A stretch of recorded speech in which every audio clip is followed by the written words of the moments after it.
தேவனுடைய நாமம் மகிமைப்படுவதாக. இன்றைய நாளுக்குரிய தேவனுடைய வார்த்தை மத்திய 25ஆம் அதிகாரம் 21ஆம் வசனம்.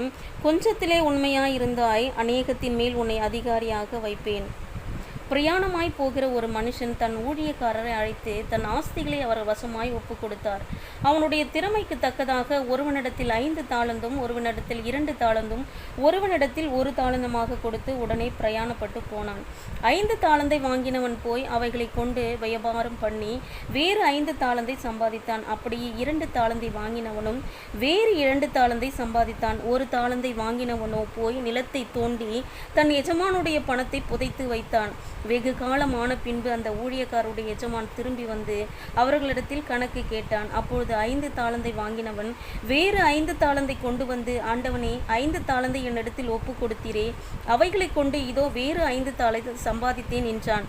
அவனுடைய எஜமான் அவனை நோக்கி, நல்லது, உத்தமமும் உண்மையும் உள்ள ஊழியக்காரனே, கொஞ்சத்திலே உண்மையாயிருந்தாய், அநேகத்தின் மேல் உன்னை அதிகாரியாக வைப்பேன்.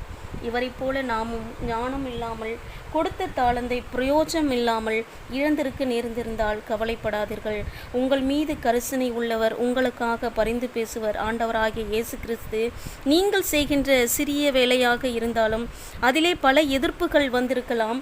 விரக்தி, மன உளைச்சல், குடும்ப சூழல் நிமித்தம் அதிலே பிணைப்பட்டிருக்கலாம். நீங்கள் சோர்ந்து போகாமல் உண்மையாகவும் நேர்மையாகவும் பணிபுரிபவர்களாக இருப்பீர்களானால் தேவன் உங்களை கண்ணோக்கி பார்த்து வாசித்த வசனத்திற்கு ஏற்றவாறு அநேகத்தில் அதிகாரியாக வைப்பார்.